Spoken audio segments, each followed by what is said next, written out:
Hello friends. 2025 के previous year question paper जो CBSE board exam में पूछे गए हैं, एग्ज़ाम के लिए ये सॉल्व करना काफ़ी इम्पोर्टेंट है। तो चलिए आज हम शुरू करने जा रहे हैं test series previous year question paper को सॉल्व करने का। तो आज हम यहाँ सॉल्व करेंगे क्वेश्चन पेपर कोड 3011 सेट 1 जो 2025 में पूछे गए हैं। यहाँ पे अभी हम इस वीडियो में very short answer type question section A के एमसीक्यूज ऑल एमसीक्यूज को सॉल्व करेंगे। एमसीक्यू 20 क्वेश्चंस होते हैं, 20 मार्क्स के होते हैं, 1 मार्क्स ईच क्वेश्चंस होते हैं। तो हम यहाँ कोशिश करेंगे 20 मार्क्स के लिए 10 मिनटों में सब सॉल्व करें। तो जी हाँ, देखिएगा एग्जाम के लिए काफ़ी महत्वपूर्ण है। यहाँ आपको क्वेश्चन सॉल्व के साथ साथ उसके बेस्ड कॉन्सेप्ट भी बताए जाएंगे। तो चलिए शुरू करते हैं आज का पहला क्वेश्चन। पहला क्वेश्चन है कि अल्फा और बीटा जो है जीरोस है एक पोलिनोमियल का, जिस पोलिनोमियल के sum of zeros and product of zeros का सम गिवन है -2/3। और ये जो पोलिनोमियल है उसमें एक कांस्टेंट टर्म जो है वो है के। तो आपको इस के की वैल्यू निकालने के लिए कहा गया है। हम जानते हैं कि सम ऑफ जीरोस यानी कि अल्फा प्लस बीटा की जो वैल्यू होती है वो -b/a होती है, और अल्फा इंटू बीटा की जो वैल्यू होती है वो c/a होती है। अब हम एक बार और जानते हैं बी और सी क्या होती है, ए क्या होता है। ए बी सी कुछ नहीं है, ये पोलिनोमियल का फॉर्मेट है। पोलिनोमियल का फॉर्मेट होता है ax² + bx + c। ये पोलिनोमियल का फॉर्मेट, इसी फॉर्मेट में यहाँ आपको पोलिनोमियल गिवन है। अल्फा प्लस बीटा -b/a, यहाँ -b/a करेंगे, b की वैल्यू होती है 6, तो -b तो -6/a, a की वैल्यू 3। फिर है प्लस अल्फा इंटू बीटा, तो plus alpha into beta, alpha into beta अभी हमने यहाँ देखा c/a होता है। c कंपेयर करते हैं इससे इसके साथ, तो c की वैल्यू k है, तो k/a, a की वैल्यू 3। अब इस दोनों की वैल्यू आपको गिवन है -2/3, -2/3। यहाँ आप एलसीएम यदि लेते हैं तो 3 3 3 सबका एलसीएम आपको 3 आता है। 3 से 3 कैंसिल हो जाता है। आपको यहाँ एमसीक्यू में प्रोसेस नहीं दिखाना है कैसे सॉल्व किया गया है, आपको मेनली आंसर की तरफ बढ़ना है। तो हम चलिए आंसर की तरफ बढ़ते हुए शॉर्टकट्स यूज करेंगे। 3 3 3 कैंसिल होता है, तो ये कैंसिल होके आपका बन जाएगा -6 + k = -2। जब आप इसे सॉल्व करेंगे तो ये k = 6 - 2 डेट इज 4। तो k की value 4 is the correct answer of this question. या एक बात ध्यान रखिएगा, ये जो 3 3 3 डिनोमिनेटर में है, जब डिनोमिनेटर में है left side right, left side के हर टर्म में, राइट साइड के भी हर टर्म में, तो ये कैंसिल आउट हो गया। यदि हर जगह नहीं होता तो ये कैंसिल नहीं होता है। हम किसी और वीडियो में इसकी डिटेल चर्चा करेंगे, फिलहाल के लिए इतना ही। तो इसमें देखिए हमने के की वैल्यू 4 आ गया, तो अपना correct answer option number D. तो चलिए नेक्स्ट क्वेश्चन की तरफ बढ़ते हैं। सेकेंड क्वेश्चन है कि if x = 1 y = 2 is a solution. x और y की वैल्यू गिवन है, कहा जा रहा है कि वो एक सॉल्यूशन है एक लीनियर पेयर का। तो दो लीनियर पेयर मीन्स दो होते हैं, पेयर ऑफ लीनियर इक्वेशंस। तो आपको एक रिलेशन तय करना है, इसमें कुछ नहीं करना है, आपको वैल्यू जो है सॉल्यूशन है उसको इक्वेशंस में सब्स्टिट्यूट करना है। तो यहाँ x की वैल्यू 1 है, y की वैल्यू 2 है, तो x और y दोनों को इस दोनों इक्वेशन में, ये इक्वेशन फर्स्ट है और ये इक्वेशन सेकंड है, इस दोनों इक्वेशन में सब्स्टिट्यूट करना है। सब्स्टिट्यूट करने के बाद देखना है कौन से इक्वेशन मतलब क्या रिलेशन बन के आता है। तो चलिए हम सब्स्टिट्यूट करते हैं। यहाँ x की वैल्यू 1, y की वैल्यू 2, इसमें पुट किया जाए तो 2 × 1 2 -3 × 2 3 2 6 + a = 0। यदि आप इसे सॉल्व करते हैं तो a की वैल्यू आपको 4 आता है। 2 - 4 6 गिव्स यू -2, -2 दूसरी साइड जाएगा तो +4, a की वैल्यू निकल गई। सेम हम x की वैल्यू 1, y की वैल्यू 2, इसमें सब्स्टिट्यूट करेंगे। 2 × 1 2 + 3 2 6 -b = 0। जब इसे सॉल्व करेंगे तो b की वैल्यू 6 + 2 8 निकल के आ गया। तो a की वैल्यू 4, b की वैल्यू 8, इसका means what means this means 4 2 8 means a × 2 gives you b। a × 2 gives you b, इसका मतलब हो जा रहा है 2a = b is the correct answer. 2a = b is the correct answer. That means option number B is the correct answer of this question. चलिए next question की तरफ बढ़ते हैं। नेक्स्ट क्वेश्चन है mid point of a linear segment join. अब दो point coordinate geometry में हमने पढ़ा है सेक्शन फार्मूला, उस सेक्शन फार्मूला का एक एप्लीकेशन होता है मिड पॉइंट। मिड पॉइंट में क्या होता है ना कि जैसे कि सेक्शन फार्मूला में रेशियोज होता है m1:m2, ये दोनों इक्वल होते हैं, तो m1 की वैल्यू भी 1, m2 की वैल्यू भी 1, 1 1 लेके हम चलते हैं। तो इस तरह से एक शॉर्टकट फॉर्मूला निकल के आता है। x मीन्स जो मिड पॉइंट है उसका x कोऑर्डिनेट हो जाता है x1 plus x2 divided by 2, और y की वैल्यू जो होती है मिड पॉइंट का y एक्सेस हो जाता है, y कोऑर्डिनेट होता है y1 plus y2 divided by 2।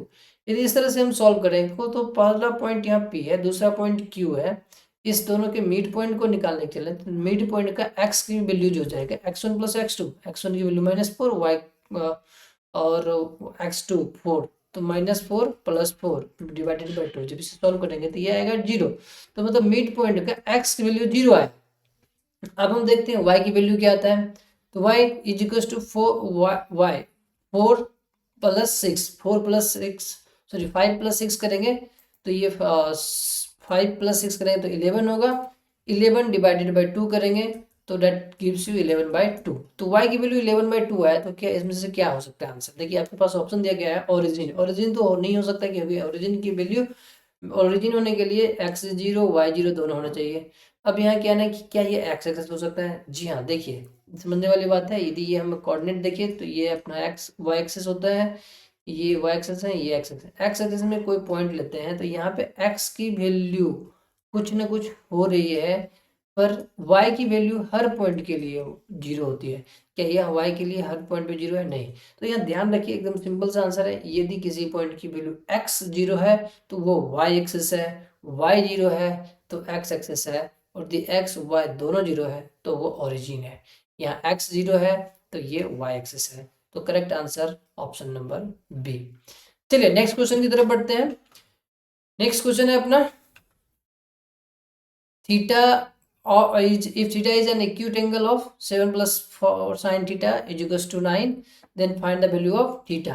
Theta की वैल्यू यहाँ पर आपसे निकालने के लिए पूछा गया है। तो चलिए शुरू करते हैं यहाँ पे इसकी सॉल्यूशन। ठीक है, इक्वेशन में जो वैल्यू दिया गया है उसको सॉल्व कीजिए।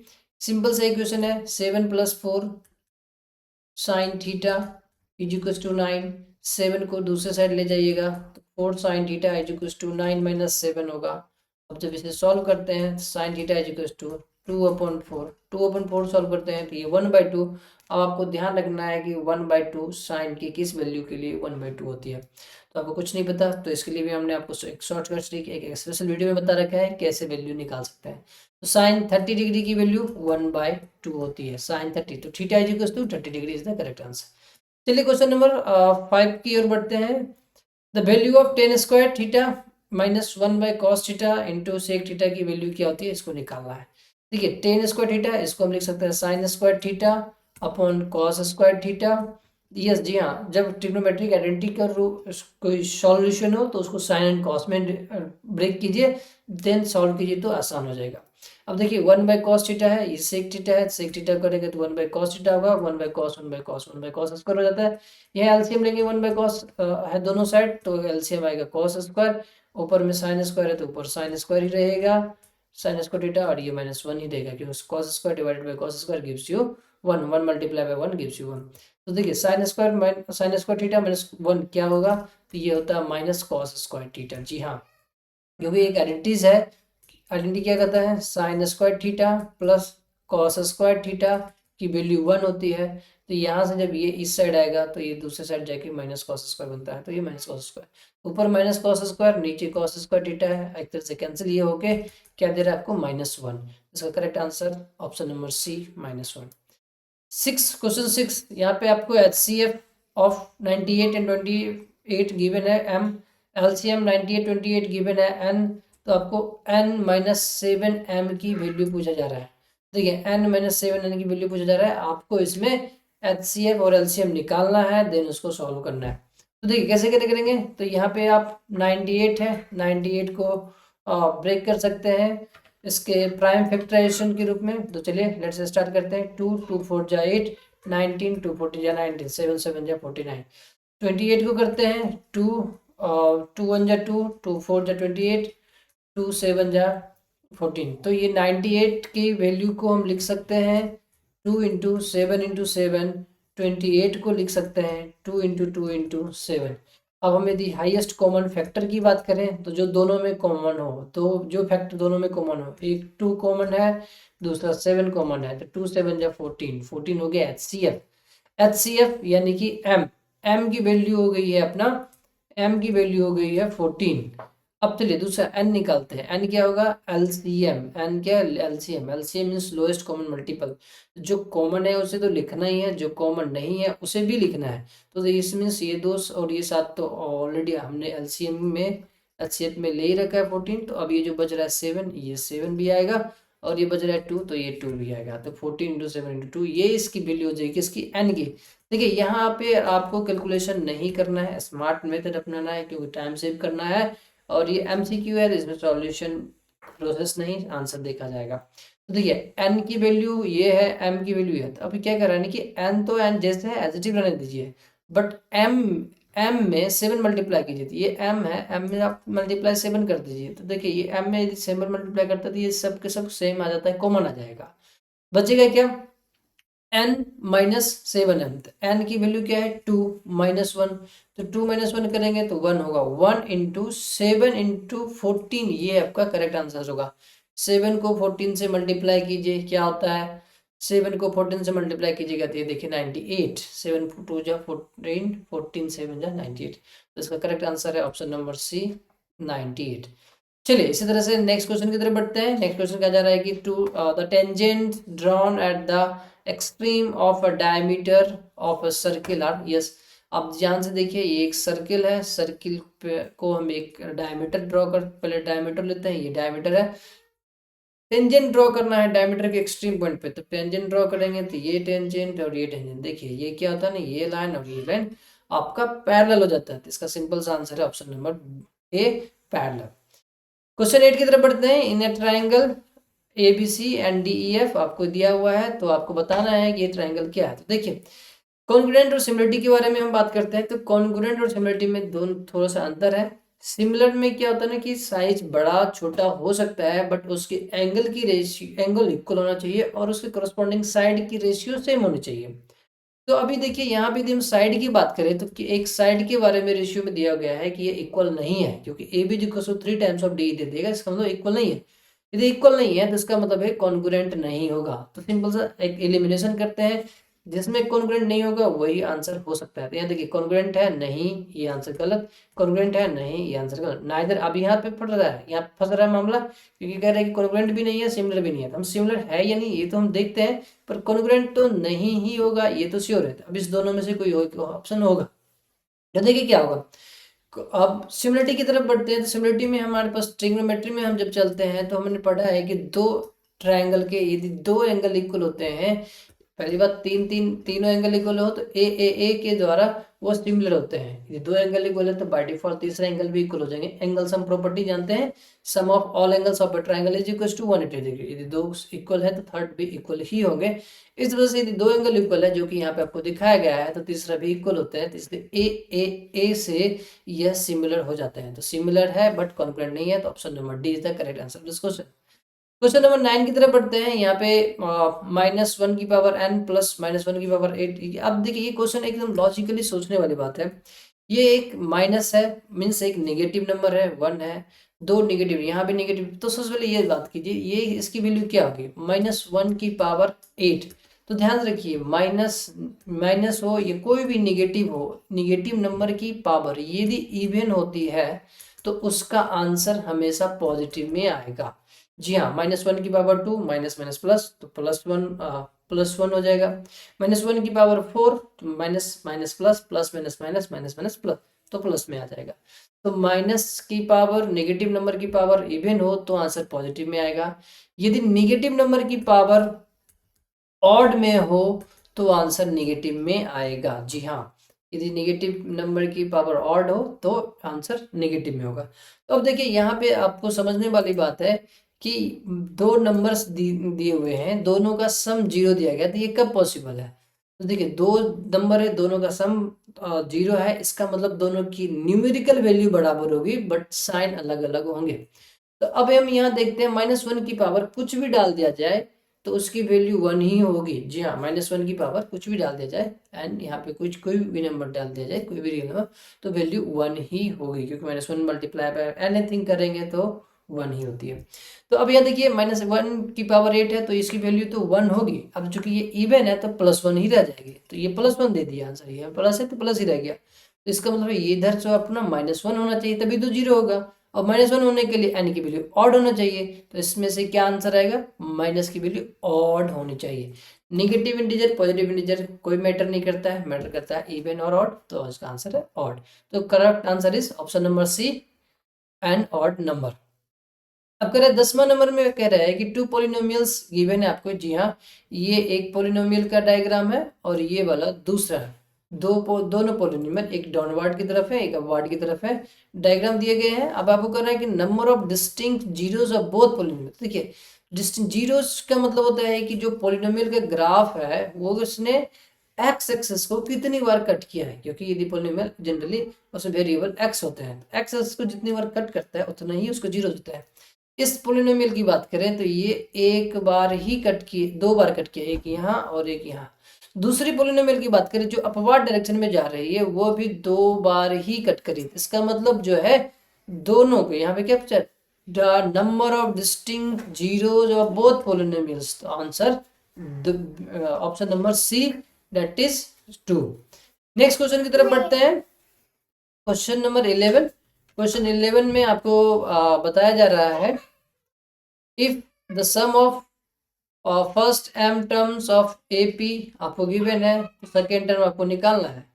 फर्स्ट m टर्म यानी कि आप सम गिवन है S1, तो m की जगह ये आपको गिवन है SM की वैल्यू गिवन है 2m² प्लस 3m। अब S1 की वैल्यू करें तो 2 इंटू एम की वैल्यू जगह 1 डालें, स्क्वायर प्लस 3 इंटू 1। अब यदि हम इसे सॉल्व करें, 1 का स्क्वायर 1 होता है, प्लस 3 1 इंटू 1 3 होता है। इसको सॉल्व करके 3 + 2 5 आंसर आया। ये S1 का मतलब क्या हुआ, A1 प्लस A2 नहीं, A1 S1 is equal to, याद रखिए हमेशा पहला टर्म ही फर्स्ट टर्म का सम होता है। तो S1 is equal to A1, A1 is equal to A की वैल्यू आ गई 5। पर आपसे ये नहीं, आपसे सेकेंड टर्म की वैल्यू पूछी गई है। तो S2 जब निकालते हैं तो S2 की वैल्यू हो जाएगी, m को रिप्लेस कर दो 2 से, 2 इंटू 2² प्लस 3 इंटू 2। जब इसे सॉल्व करेंगे 2 2 जा 4, 2 जा 8, 2 2 जा 4, 2 जा 8। जी हाँ, पहले पावर जो है स्क्वायर है वो सॉल्व होगा, देन मल्टीप्लाई बाय 2, 2 2 जा 4, 2 जा 8 प्लस 3 2 जा 6। जब इसे हम सॉल्व करेंगे 8 + 6 14। तो S2 की वैल्यू 14 है, S2 की वैल्यू 14 है। इसका क्या मतलब हुआ, S2 की वैल्यू 14 है, S2 का मतलब होता है A1 प्लस A2। A1 की वैल्यू हमने देखा है 5 है, तो A1 की वैल्यू 5 है, तो 14 = 5 + A2। तो A2 की वैल्यू क्या हो जाएगी, 14 - 5। 14 - 5 करेंगे तो आंसर आएगा 9। तो 9 is the answer of this question. चलिए अब नेक्स्ट क्वेश्चन की तरफ बढ़ते हैं। Mode mean of A data is, data आपको गिवन है, मीडियन निकालना है। ये एक फार्मूला, सिंपल सा फार्मूला बेस्ड क्वेश्चन है जो आप लोग खुद कर सकते हैं। उम्मीद है जरूर कर लीजिएगा। मीन मीडियन मोड का एक रिलेशन है, आप निश्चित तौर पे कर सकते हैं। नेक्स्ट क्वेश्चन है कि a card is selected at random from a deck 52 playing card, the probability of being red face card. ध्यान दीजिए, रेड फेस कार्ड, कार्ड वाला क्वेश्चन बहुत ही मस्त मतलब आसान होती है, बस थोड़ी सी समझने की जरूरत है। देखिए हम समझते हैं कैसे। 52 कार्ड्स होते हैं प्लेइंग कार्ड में, डेक में 52 कार्ड्स होते हैं। 52 को डिवाइड कर लीजिए 2 से, क्योंकि दो आइदर रेड कलर की होगी और ब्लैक कलर की होगी, ये आइदर रेड और ब्लैक। 52 को डिवाइडेड बाय 2 कीजिएगा तो ये आपको मिलेगा 26 यस 26 रेड होंगे, 26 ब्लैक होगा। अब इसमें से 2 पार्ट कर लीजिए, क्योंकि ये रेड भी 2 तरह के कार्ड होते हैं, ब्लैक भी 2 तरह के कार्ड होते हैं। इसमें से 26 को डिवाइड जब कीजिएगा 2 इक्वल में तो पड़ेगा 13। तो 13 रेड हर टाइप के कार्ड्स होते हैं। हर टाइप्स के कार्ड्स का मतलब हुआ रेड में जो स्पैड होता है वो सब को 13 करना। अब ये 13 में से ना 3 जो होते हैं वो फेस वैल्यू होते हैं, जिसको जैक, किंग, क्यून कहा जाता है। बाकी जो होते हैं 10 नंबर वो 10 जो है वो नंबर्ड कार्ड कहे जाते हैं। तो इसका मतलब एक रेड में टोटल नंबर्ड कार्ड कितने होंगे, तो 20। ब्लैक के टोटल कितने नंबर्ड कार्ड हैं, तो 20।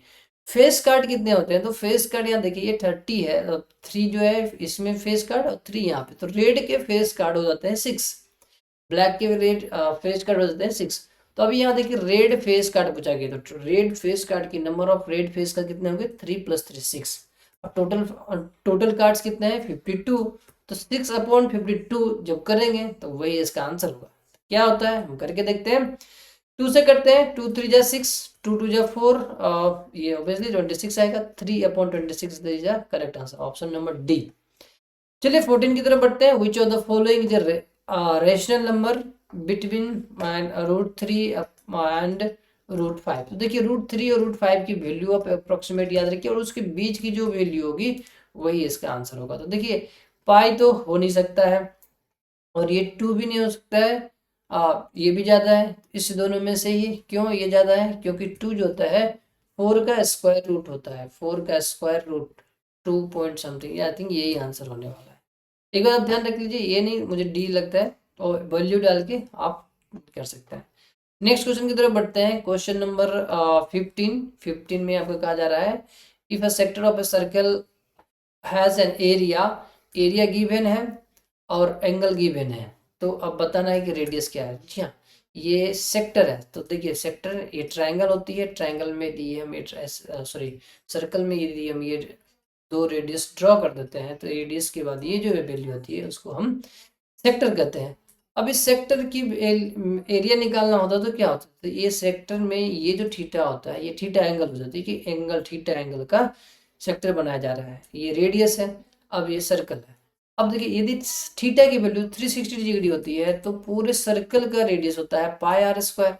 जी हाँ 360, अब जरा सा सोचिए 360 डिग्री एंगल होती है तो रेडियस हुआ πr²। यदि 1 डिग्री ही एंगल लेंगे तो कितना होगा, πr²/360। अब यदि हम थीटा डिग्री लेंगे तो क्या होगा, θ/360 × πr²। जी हाँ, तो ये फॉर्मूला हमारे लिए काम की है, हम यहाँ यूज करेंगे θ/360 × πr²। तो चलिए उसी फॉर्मूला का इस्तेमाल करते हुए हम यहाँ सॉल्व करते हैं।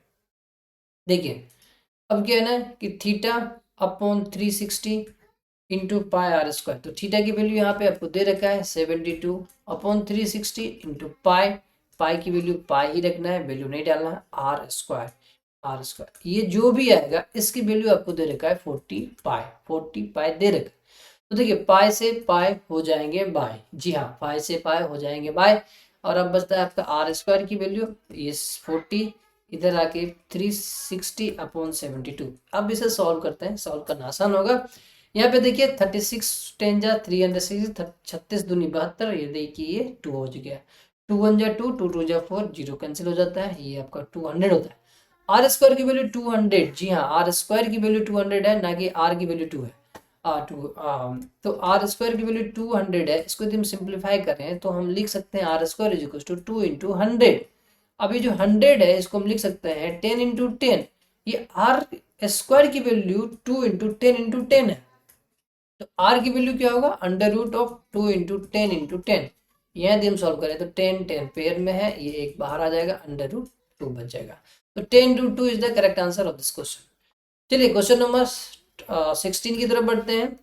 In the given figure PA is a tangent from an external point P। आपको ये ट्राइंगल दिया हुआ है, ये पॉइंट P है, यहाँ से एक टेंजेंट की ड्रॉ किया गया है PA। अब इसमें से एंगल की वैल्यू, एंगल POB ये आपको 150 डिग्री गिवन है, तो एंगल APO इसकी वैल्यू पूछा गया। This is very important and interesting question. देखिए आराम से चुटकियों में सॉल्व हो जाएगा। कैसे, देखिए जब ये ट्रायंगल है, ट्रायंगल पे ये जो पॉइंट है यहाँ से यदि हम रेडियस की तरफ ड्रा करते हैं तो ये जो होता है 90 डिग्री का एंगल बनाता है, इसका मतलब ये 90 डिग्री का एंगल हो गया। जी हाँ, ये 90 डिग्री एंगल हो गया। अब एक प्रॉपर्टी हम जानते हैं ट्रायंगल में, ट्रायंगल की प्रॉपर्टी ये होती है कि यदि ये एक्सटीरियर एंगल है, इसकी जो वैल्यू होती है sum of opposite sides interior angle, opposite sides ये है, इस दोनों एंगल की वैल्यू का सम ही इसकी वैल्यू होगी। अब ये हम इमेज में ये देखें तो ये 115 है, इसके अपोजिट साइड में एंगल ये है जिसकी वैल्यू 90 है, और ये दूसरा एंगल है जिसकी वैल्यू हमें निकालना है। तो 90 में क्या ऐड किया जाएगा, 115, तो इसका वैल्यू है 25, तो 25 is the answer of this question, simple. Next question की तरफ बढ़ते हैं, क्वेश्चन नंबर 17। जी हाँ, इंटरेस्टिंग क्वेश्चन है। A kite is flying at a height of 150 metre from the ground. जी हाँ, हाइट, ये जो एक काइट है, काइट में पतंग जो है, पतंग यहाँ पर है जिसकी लेंथ 150 है। देखिए मजे तब है जब क्वेश्चन पढ़ते पढ़ते अंडरस्टैंड करते करते आप उसका रफ स्केच ड्रॉ करते रहते हैं। जब ये रफ स्केच ड्रॉ करने के लिए सीख गए तो इसका मतलब समझिए क्वेश्चन सॉल्व करना भी सीख रहे हैं।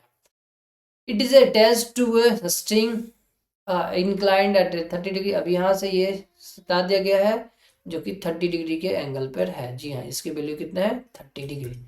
अब got that to the horizontal, the length of the string, आपको ये लेंथ पूछा गया। जी ये सॉल्व करना बहुत ही आसान है। देखिए कैसे आसान है, तो ये जनरली हाइट एंड डिस्टेंस मतलब एप्लीकेशन ऑफ ट्रिग्नोमेट्रिक रेशियोज होते हैं वो जनरली 10 या कॉट में सॉल्व हो जाता है। जी हाँ, अभी भी यहाँ देखते हैं सॉल्व। तो ये वैल्यू आपको एंगल दिया हुआ है, इसके लिए जो ये साइड गिवन है ये परपेंडिकुलर हो जाता है, और जो पूछा गया है ये हाइपोटेनस है।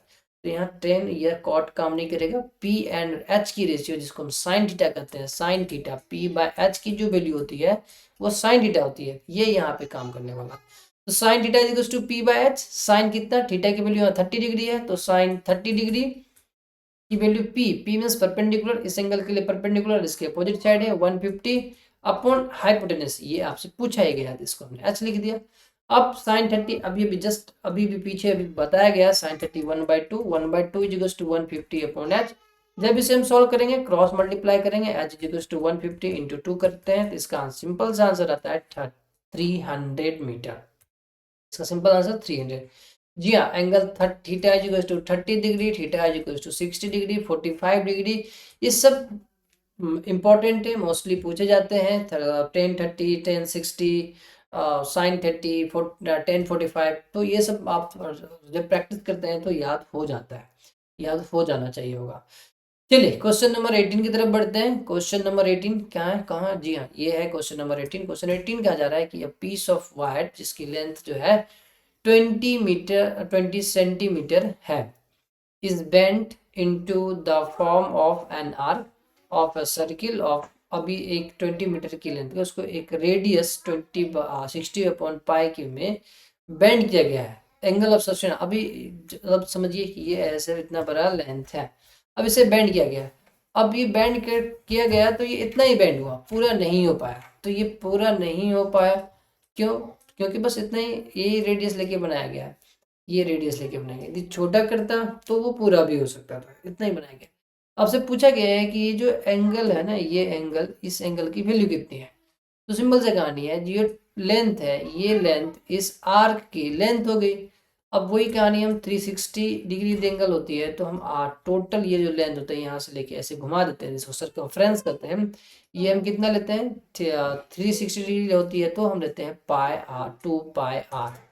जी हाँ, 1 डिग्री यदि होती है तो 2 पाई आर अपॉन 360 लेंगे। अब थीटा डिग्री होने पे थीटा अपॉन 360 2 पाई आर, यदि हम यही फॉर्मूला यहाँ पे इस्तेमाल करें तो अपने को ये एंगल की वैल्यू निकल के आ जाएगी। तो चलिए निकालते हैं एंगल की वैल्यू। जी हाँ, एंगल की वैल्यू निकालते हैं। ये अपना theta upon 360 into 2 pi R, जिसकी वैल्यू गिवन है आपको 20। थीटा की वैल्यू निकालना है इंटू 2 पाई, आर की वैल्यू गिवन है 60 अपॉन पाई। जी हाँ, इज इक्वल्स टू 20, ये अपॉन में 360 है, पाई से पाई कैंसिल हो जाते हैं, तो थीटा की वैल्यू निकल के आ जाता है 20 इंटू 360 अपॉन 2 इंटू 60। अब इसे हम सॉल्व करें, तो 0 से 0 कैंसिल, 2 से 2 कैंसिल, और ये 360 है तो 6 जा, थीटा की वैल्यू 60। ये आपका 18th। 19 and 20 question assertion reason question है, दोनों को क्वेश्चन को समझना होता है, अंडरस्टैंडिंग करना होता है। उससे पहले आपको क्वेश्चन को समझने से पहले ऑप्शन को समझना होता है, कब क्या ऑप्शन ले सकते हैं। तो देखिए ऑप्शन ए आपको तब सेलेक्ट करना है जब असर्शन रीजन मतलब दोनों स्टेटमेंट ट्रू हो और दोनों एक दूसरे का करेक्ट एक्सप्लेनेशन हो। R is the correct explanation of A.